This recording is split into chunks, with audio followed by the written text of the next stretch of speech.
അസ്സലാമു അലൈക്കും വറഹ്മത്തുള്ളാഹി തആല വബറകാതുഹു. ഓരോ ബലിപെരുന്നാളും നമുക്ക് നൽകുന്ന ചില പാഠങ്ങളുണ്ട്.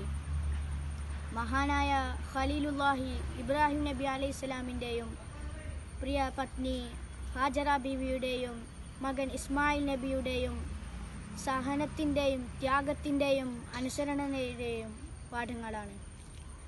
ഏവർക്കും എൻ്റെ കുടുംബത്തിൻ്റെയും ബലിപെരുന്നാൾ ആശംസകൾ നേരുന്നു.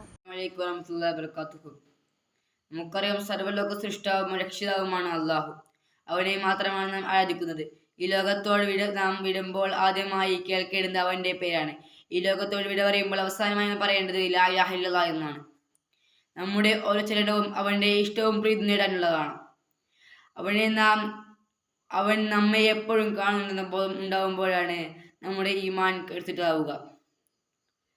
ഉറക്കം, ഉണർച്ച, അനക്കം, അടക്കം, സംസാരം, ചിന്ത, മറ്റുള്ളവരോടുള്ള പെരുമാറ്റം മുതലായവയെല്ലാം അള്ളാഹുവിൻ്റെ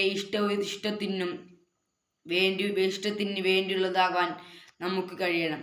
അപ്പോഴാണ് ഈമാന്റെ മാധുര്യം അനുഭവിക്കുക.